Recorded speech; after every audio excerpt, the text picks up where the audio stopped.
Hi, good afternoon, everyone. This is Sanjeev Mota from BNK Securities. On behalf of BNK, I welcome all of you to this fireside chat. We have with us Mr. Raghu, Managing Director and Promoter of Updater Services. Hi, Raghu. And Hi. also Ms. Radha, who's the CFO. Uh, Welcome both of you to this fireside chat.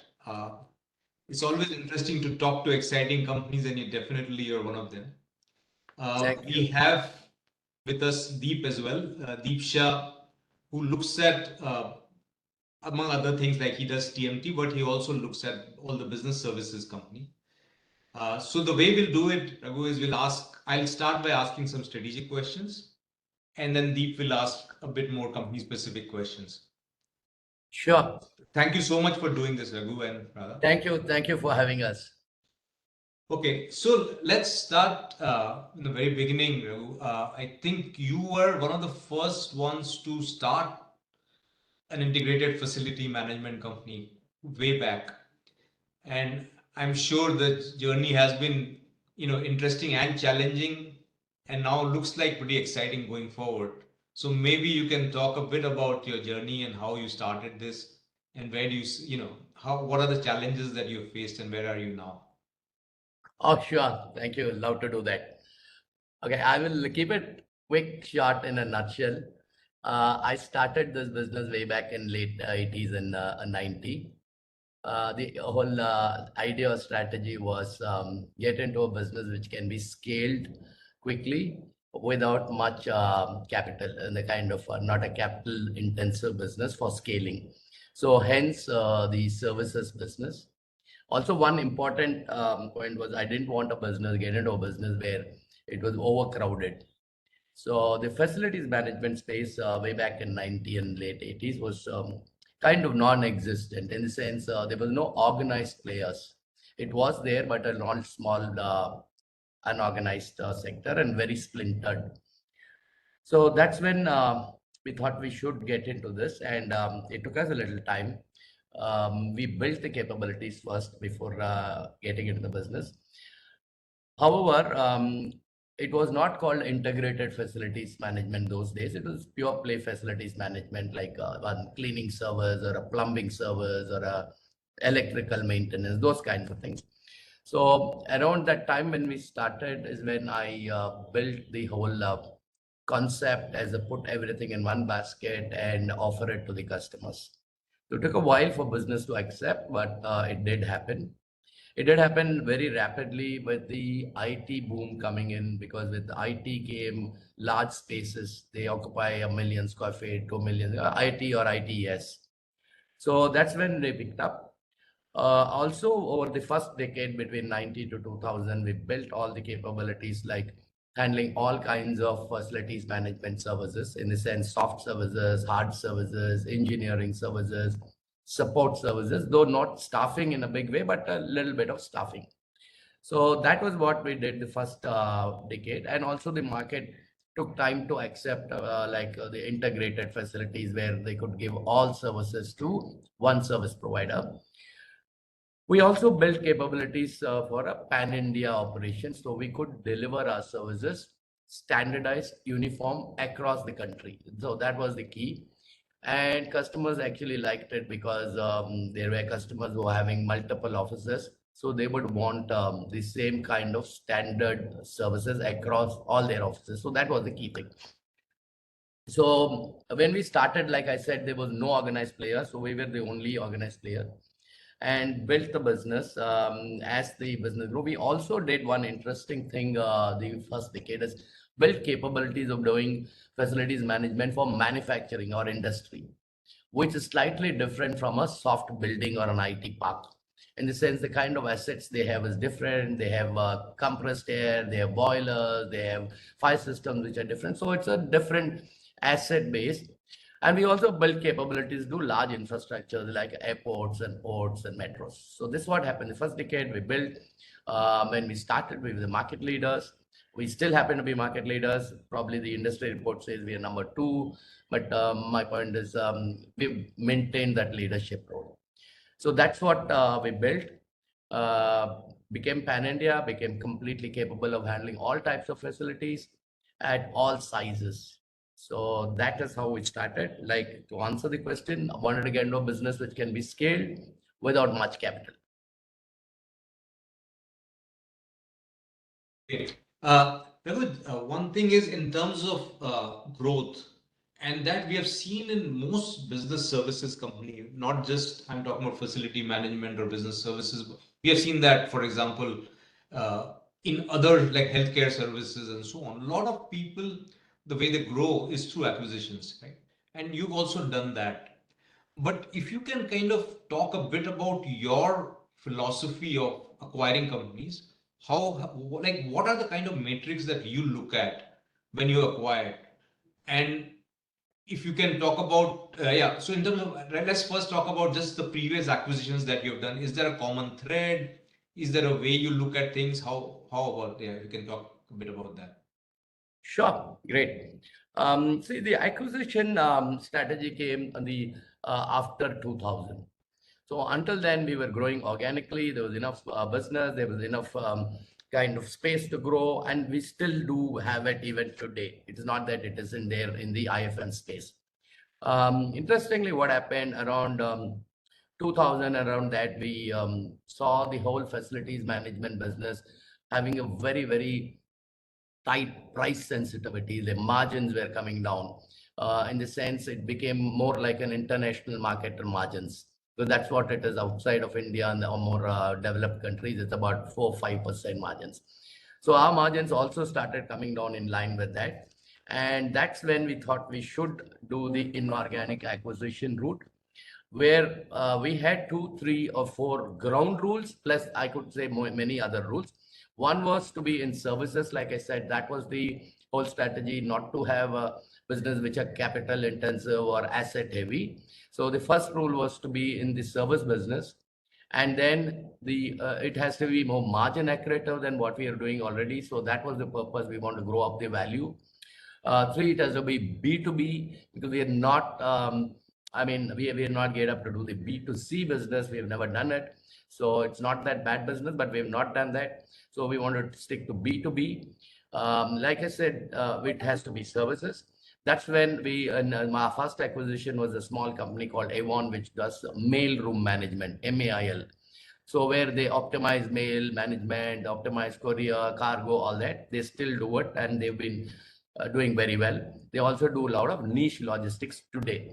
So from the whole idea was to get into more business services and build a business services platform. The common thread being, again, I told you, B2B services, and it has to have a kind of adding value to our other existing businesses.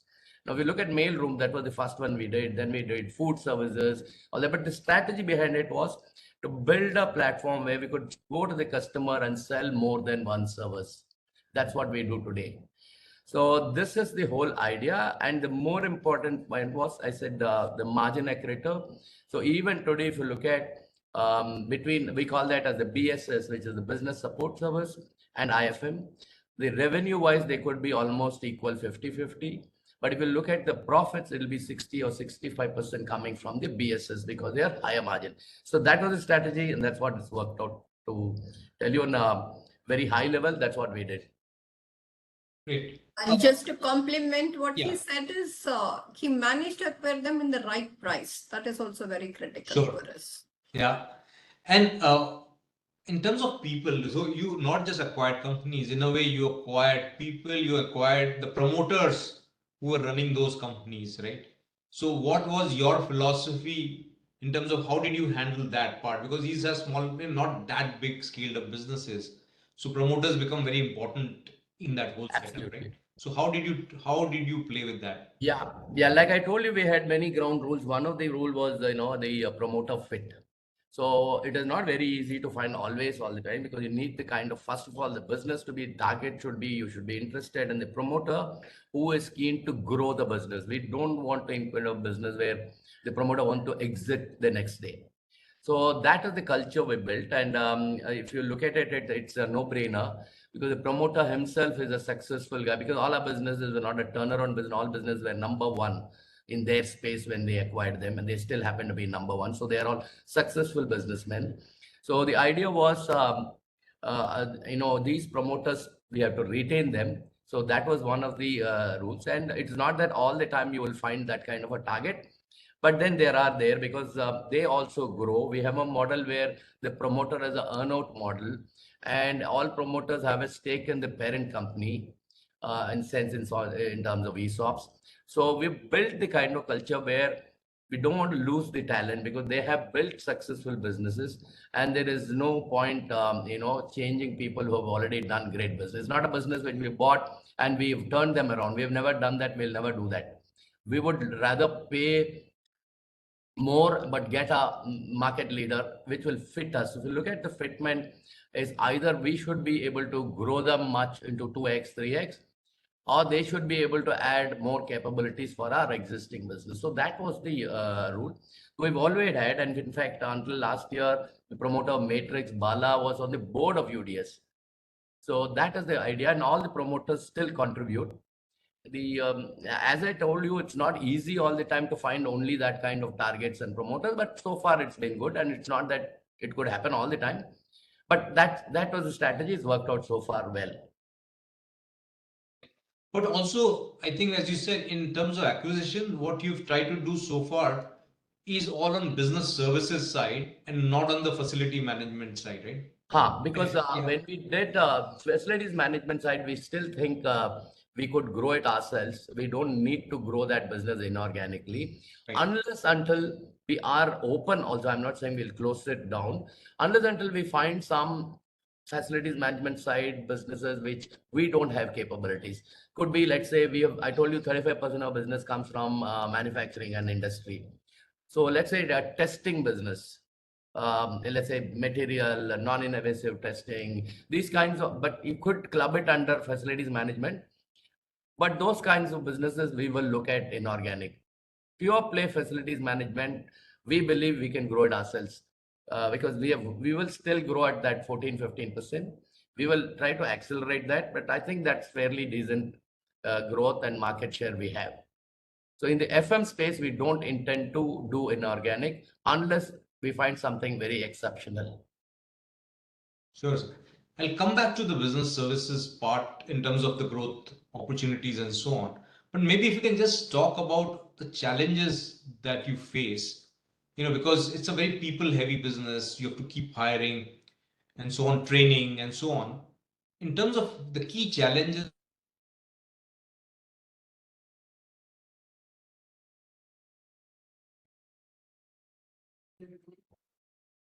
Yeah, I think we lost your audio, but I still heard the question. I will, I heard most of it, the question. See, our business and our strength should be on people. So this is a challenge, but then we can't call this as a challenge in our business because that's our business. Because our business is with people. So we have to have the strength of sourcing, training, and retaining. So that has been the case, not now, even the last 10 years. So more and more you go down the pyramid, more and more you go to the blue collar, it is going to get difficult. As the country advances, the blue collar job is going to get tougher and tougher. But that's the job, that's our business, that's our strength. Being able to do it, yes, it is difficult, but we can't say that as a problem because that's our business.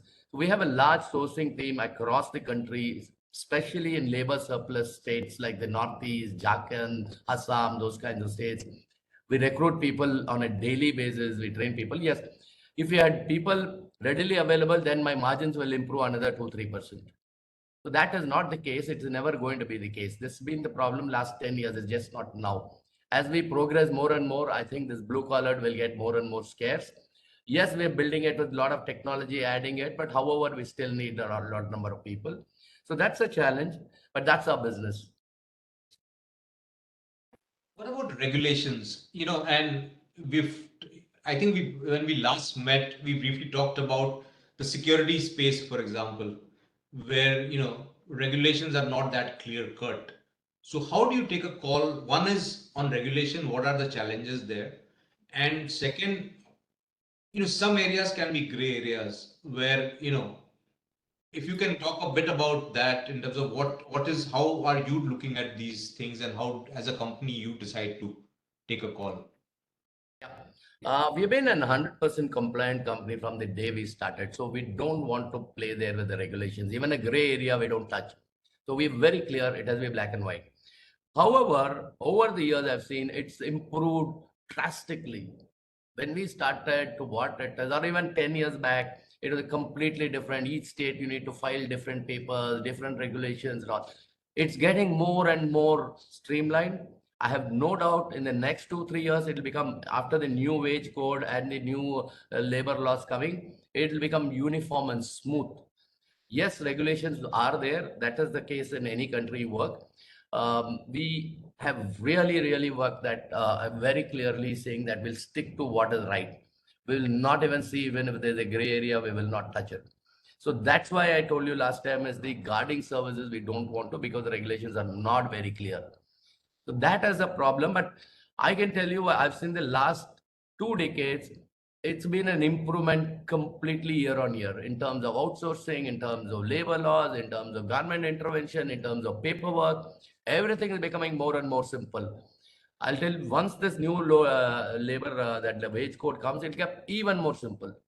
So that's what I've read the whole thing. It is still not implemented, but once it's implemented, it should get very easy.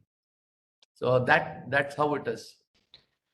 So maybe if you can just talk a bit about the guarding service, why you're not there, because that seems like a very adjacent area to you, and potentially you can grow quite a bit in that area. Absolutely, it's very adjacent. Unfortunately, that industry works. I'm not talking of the service provider or the end user, the customer. I'm talking even the employees want to work more than 8 hours. They want to work 12 hours. So that's how the industry has been. It's an industry practice. So what would happen? Legally, you're not allowed to do it unless you pay them a double wage. That is, you can't afford it, neither the customer. So that's a gray area. People work 8 hours, 10 hours, 12 hours. So that is why we didn't go, because it's so adjacent for us. But however, we thought that that's not something because the industry practices are different. We thought we will not enter now.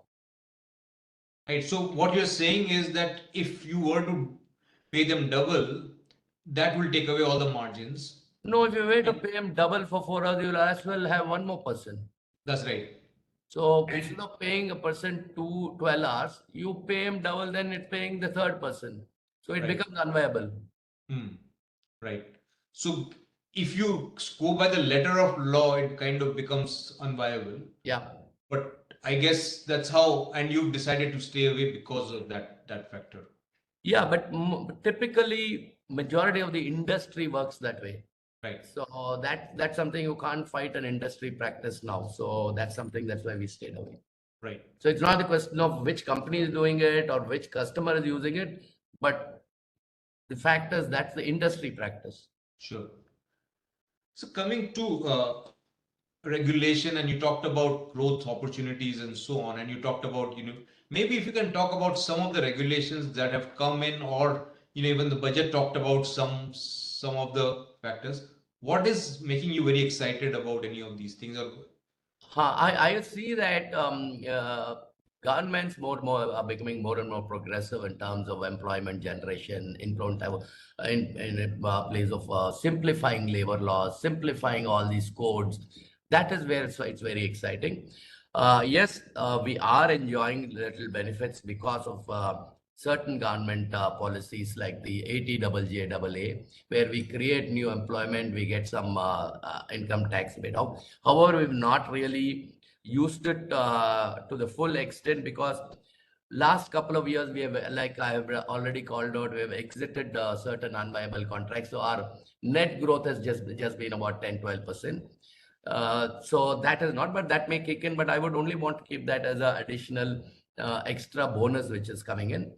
But however, whatever the budget, whatever we have read on the new incentives and all, I'm yet to look at that benefits today. We just don't know how it's going to pan out. They're still not completely notified. It's just been announced. So we need to see how that, I'm talking about the new ones which has come up last budget. those incentives of 1 lakh for every new employee you get. All it's a little unclear, but we will definitely work on that. Once we get the proper notification, we will look at it and see if they're going to benefit much. But as of for our business plans or our projections, we have not, factored these. If these come in, they are bonuses. So to answer your question, it is becoming more easier. But once the new code comes, it looks like much simplified version. I don't even need to file in different states, different paper. Right. So if let's say regulations or on labor law and things become easier, is that a good thing for an outsourcing agency like yours, or is actually it's like not companies can then will start doing it themselves? What's your thought on that? No, companies will not do it themselves. Otherwise, they would have done it even without that, because that's easier.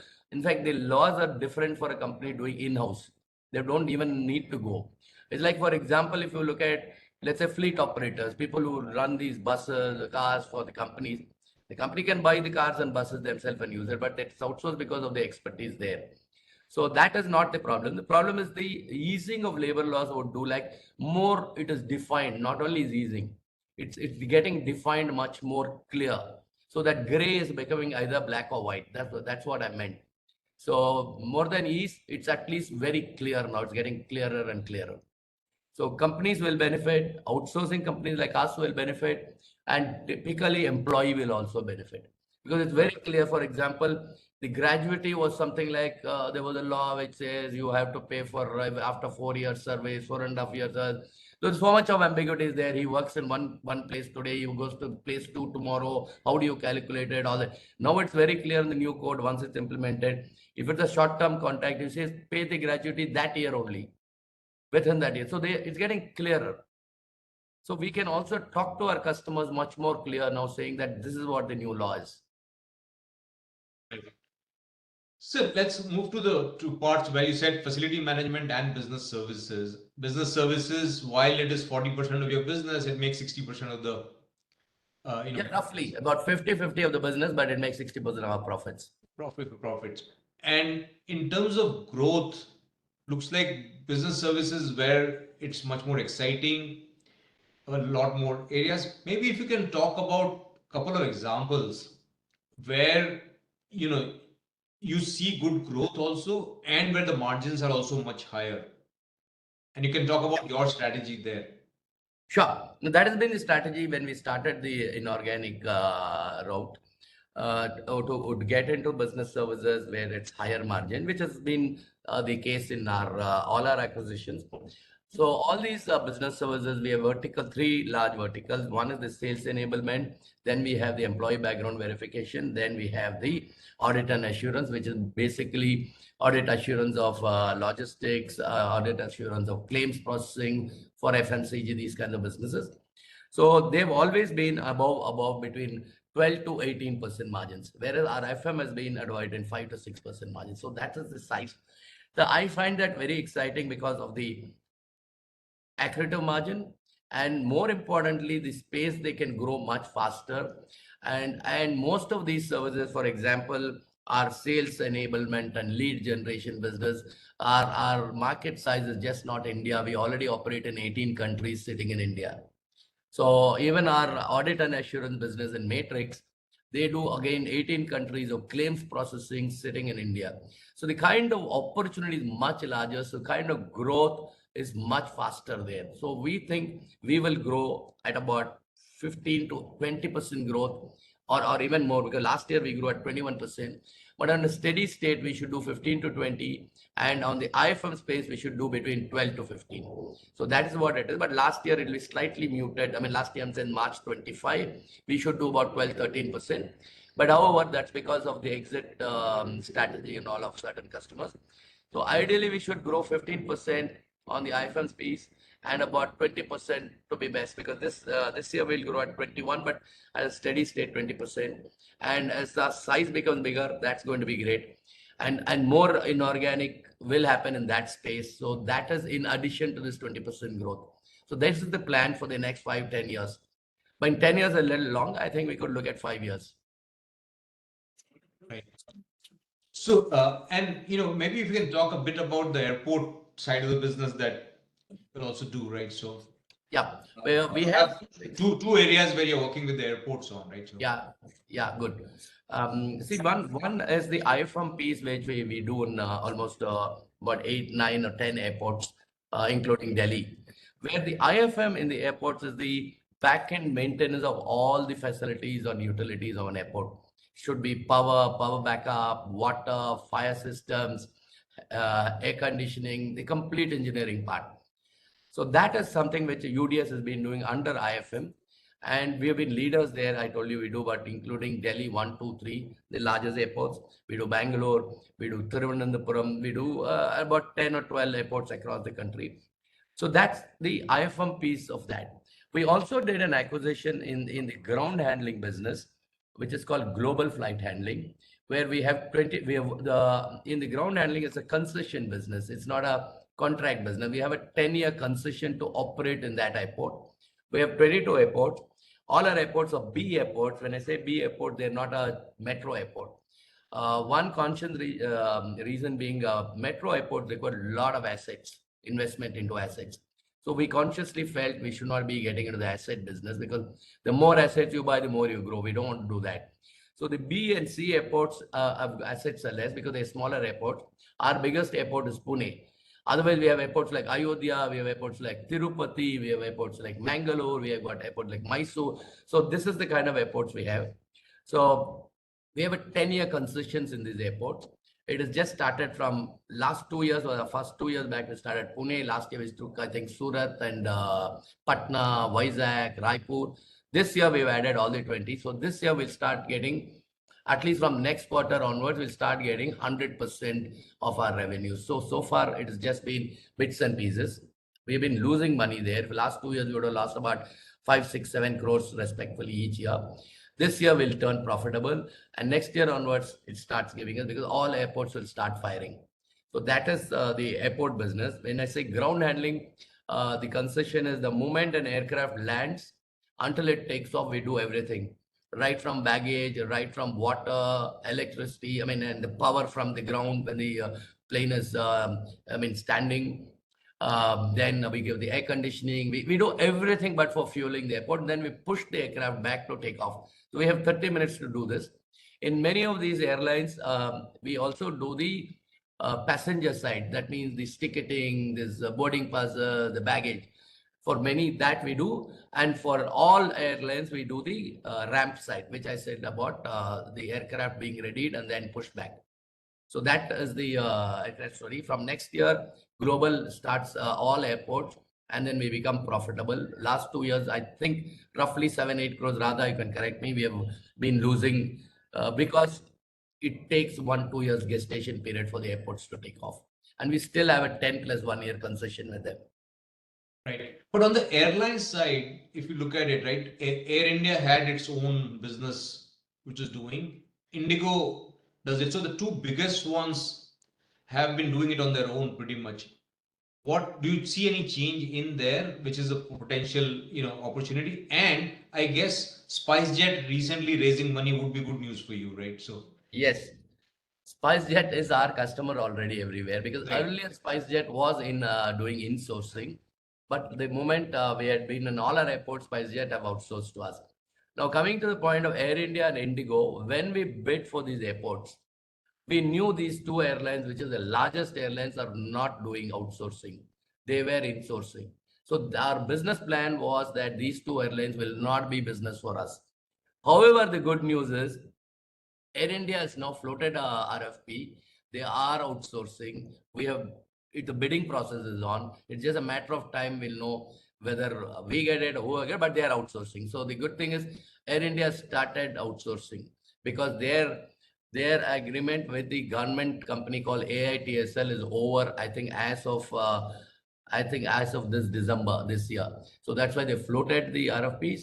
So it is being outsourced, and it's public domain. Sorry, sir. So basically, when Air India was bought by Tata, they didn't take this company. Yes, they This did is not still buy owned by the the ground government, handling. right? The facility management company is still owned by the government. Yeah. Yeah. So that's why they are outsourcing. So that's right now in public domain. It's a RFP they floated. We have also participated. So Air India has started outsourcing. Indigo, we don't know, but they have all the kind of incentives to outsource. Because earlier, the government rule was you have to pay 30% royalty to any outsourced agency. They have to pay 30%. Now the government has cut it to 3%. So it makes sense for them to also outsource. But however, we did not account that in our business plan. When we bid for these airports, we knew Indigo is not going to be a customer. If it comes, it's a big icing on the cake. Sure, sir. I think great, sir. Deep, I'll hand it over to you to take it from here. Yep. Yeah, thank you so much, and thanks, sir, thanks, ma'am, Thank you. for doing this. So I think that was a very good overview of your business. I think one question which has always come to us is that this space is still largely informal or unorganized, and typically there have been cases where people continue to fight on margins. Despite that, we've practically been, as you said earlier, leaders in most of our businesses. Sir, I think you, if you could just help us understand what is the moat here, because if you are leaders for a couple of years, that's understandable. You have been leaders for a decade now, or more than that, and even in business services, that's the case. Although we've acquired them recently, but they have been leaders for quite some time. So if we could help explain what is that moat, and because if that is understood, then we Yeah, can build in that the leadership will continue for a very long period. sure. I'll just give an example. That's the best way to explain this. See, I have customers like Infosys or a Hyundai or a Caterpillar or a Toyota. We've taken names of large MNCs, right? And they've been with my customers at least last 20, 25 years. Now, when I say that, leaders, all these customers, clients have got a process. It's just because you have a business with them is not going to extend it or renew it every year on year on year. So they would definitely again do a discovery of everything, price discovery, technology discovery, your deliverables discovery. So they will float out RFPs every 2, 3 years. Right. So if you still continue to win them, it's just not given that just because you have a large customer, MNC customer, he's going to continue with you for the next 20 years. Because all our contracts are maximum 3 years to 4 years. We also have majority of our contracts which are just annual contracts. So why I said this example was, unless until you are up to what they want, up to the expectations, up to the best what the industry delivers, you will not be able to continue with them. So that's the example, like we are on our toes, we keep improving our deliverables, we keep improving technology, we keep improving our people and every front. And you know how the customers are, they always want to cut the cost year on year. They don't want to pay you more. So that means you need to be more and more efficient. So that is what we have done. That's how we've got these customers for so many years. If we give you a rough statistics, I think 70% of our customers will be more than 10 years old. It's not because they are customers. They are even more stickier than your new customers. Because they would go on the best, they would discover, they would float out things. So we need to be in the forefront in terms of technology and our delivery. So that's how we've been leaders.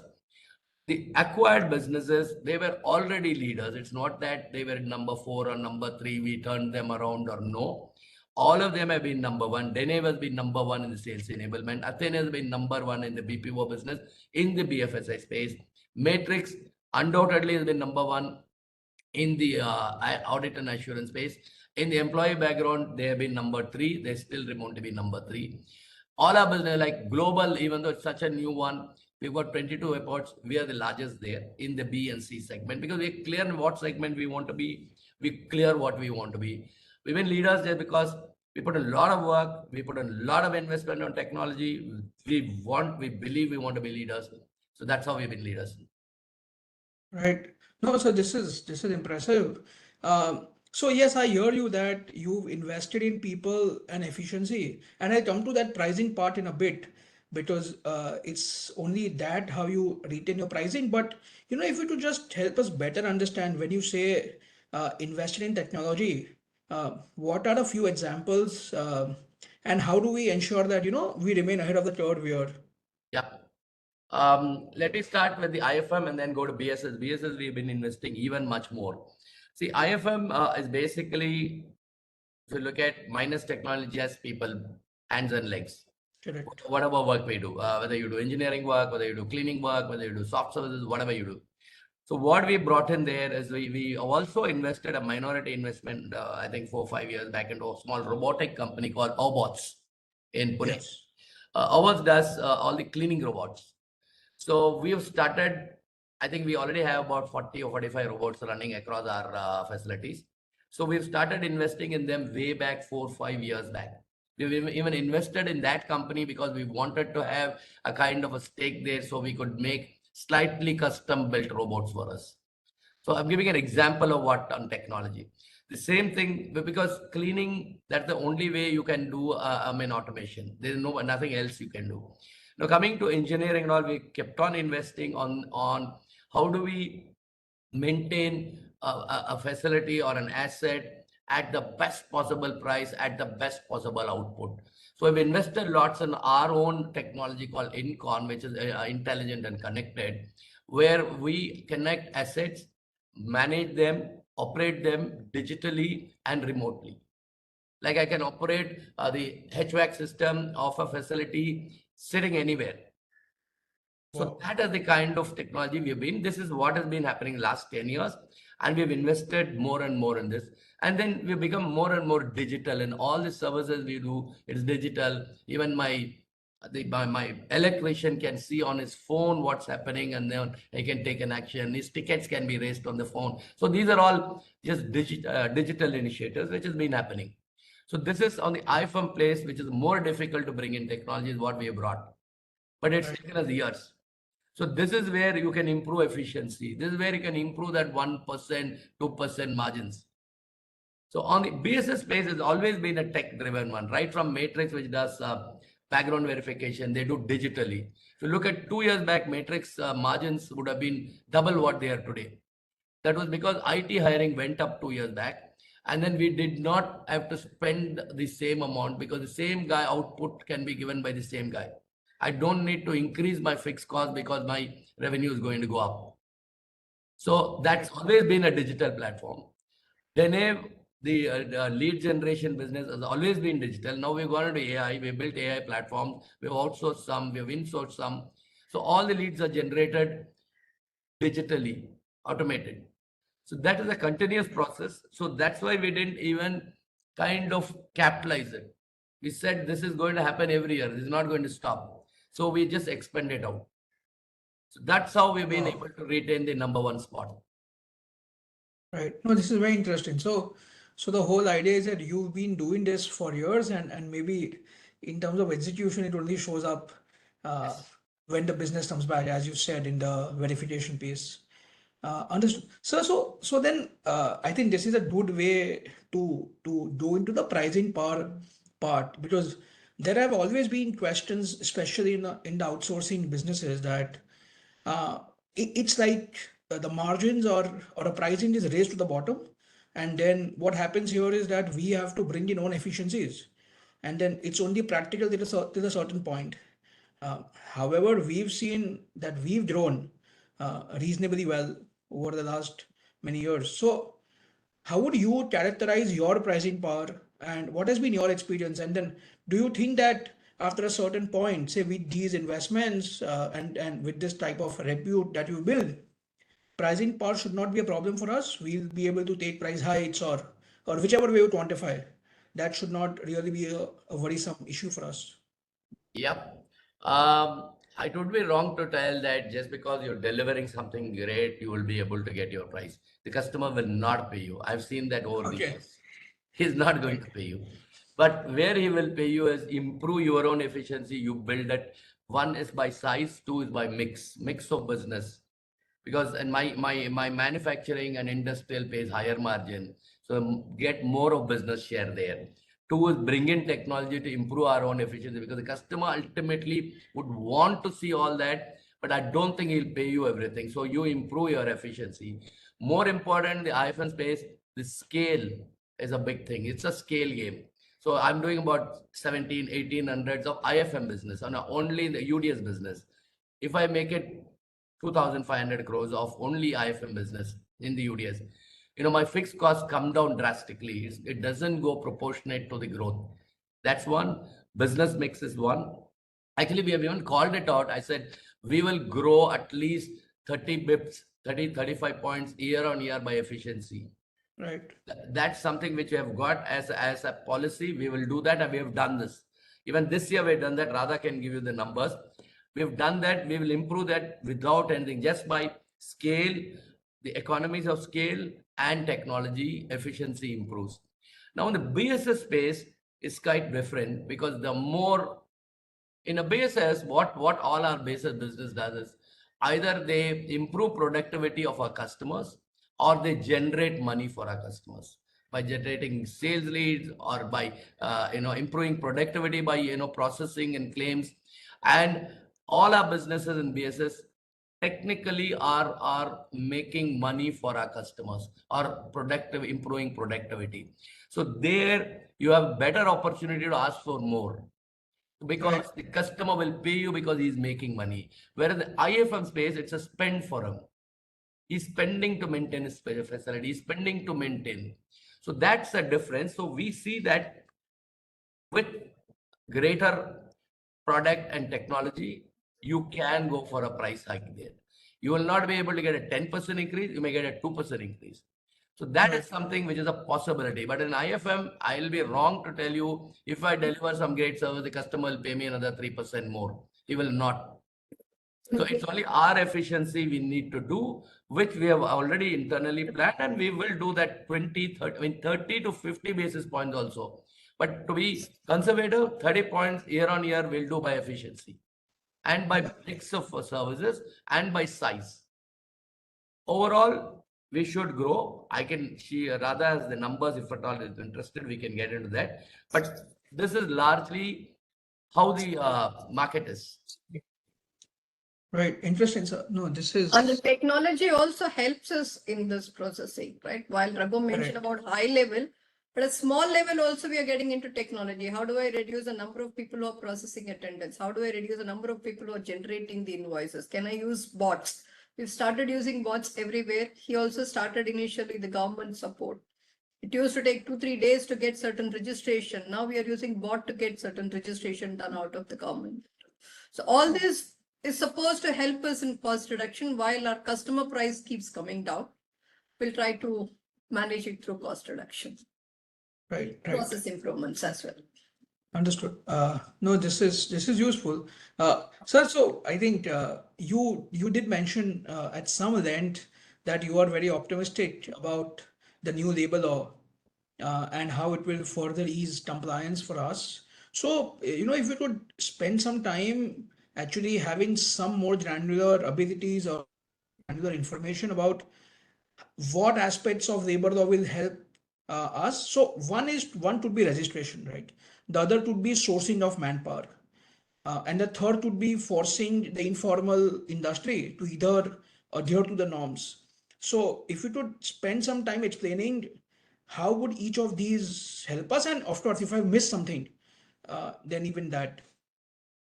Sure. See, all these laws are nothing new. They've always been there. Only thing, they've been very cumbersome. They've been very difficult. They've been bits and pieces. They've not been in one clear platform. Now that is what the new labor law does. And there is ambiguity. Lots of ambiguities are very, like I told you about the gratuity. If it's a short-term contract, it's just 1 year, I don't need to even say there is no gray area now. I'll say that 1 year you worked, I don't have to pay you gratuity. You need a gratuity rule says 4.5 years. All that is gone. It's very clear. 1 year work, pay for that 1 year and then close the deal. Same thing I told you, registration, you can do it across the country. Now these we need to still see, because these are all still not implemented. It will happen in the next 1-2 quarters. Then we will clearly know much more details.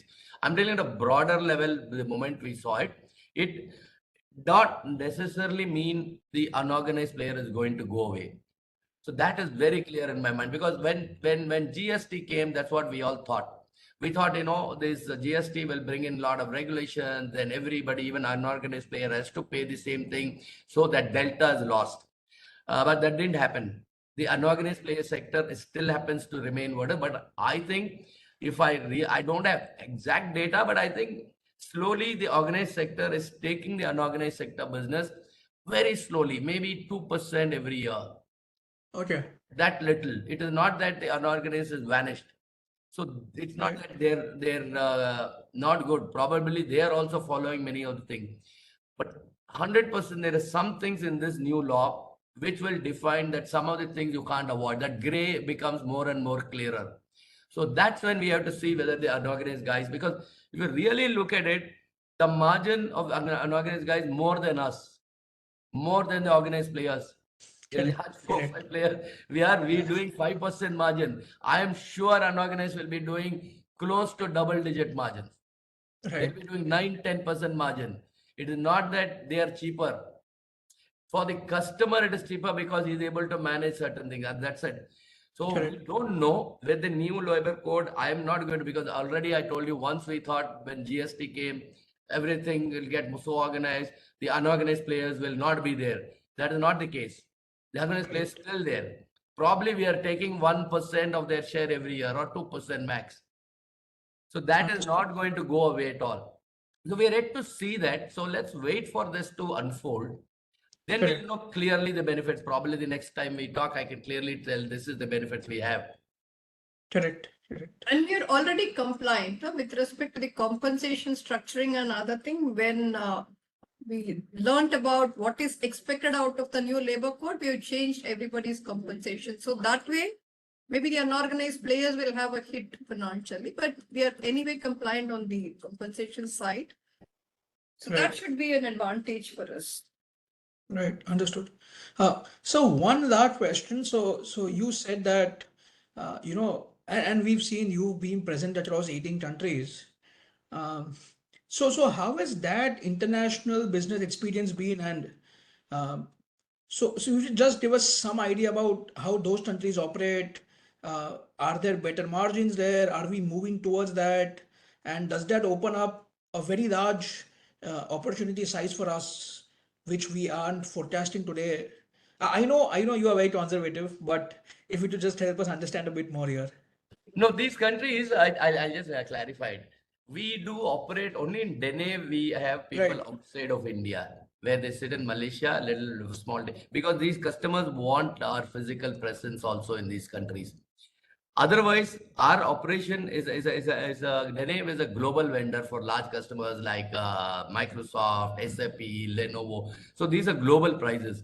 So our pricing does not matter whether we operate from Singapore, Malaysia, UK, Korea, or India. So that is just for being the present.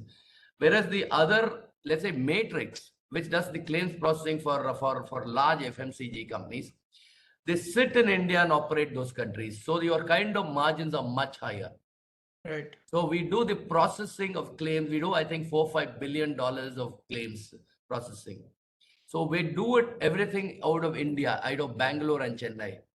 So it's more like a BPO kind of a transaction work, but with more and more technology, because we can't have people and keep doing processing claims. So we're doing everything automated now on a AI platform.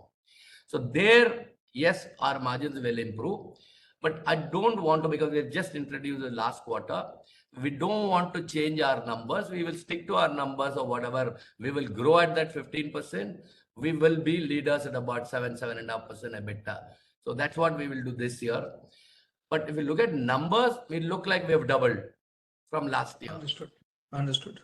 Perfect. No, sir, this was very useful. I'll hand it back to Sanjeev, sir.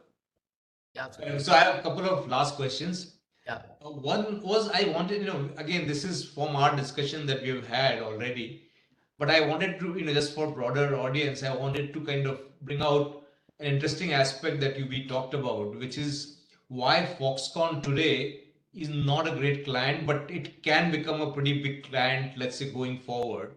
It also brings out the nuances of the regulation, so that'll be pretty interesting if you can talk about that. Sure, we can. It's just not Foxconn. There are many new Sure. companies. They I come was just saying one example, yeah. Yeah, one example. They're large, outfits in India. See, they have certain concessions when they open shop in India. That at that scale is, for example, an example like they did not pay bonuses.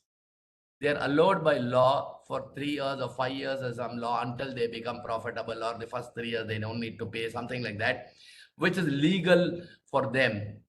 But when they outsource to people like us, we are profitable and we are not 3 years old or 5 years old. We are not new. So they are my employees. For all practical purpose, the employer is me. He only works at Foxconn place. Foxconn is an example. So these are things which we will not be compliant. So a smaller player or a newer player who's just started shop could be, because this bonus is a big component. It's about 8-10% component of your labor cost, which is 100% is labor cost. So especially, I mean, it's more like a staffing kind of business. So these are companies which once they get out of that bracket, they are clear-cut businesses for us. There are many. It's not that anybody is violating, but the government gives you incentives that you don't need to pay certain, certain of these rules or these statutory payments. Right. That's pretty interesting because I think as India gets more organized and you have more players like Foxcons of the day coming in, your addressable market over a period of time, as they become more profitable, actually becomes pretty interesting.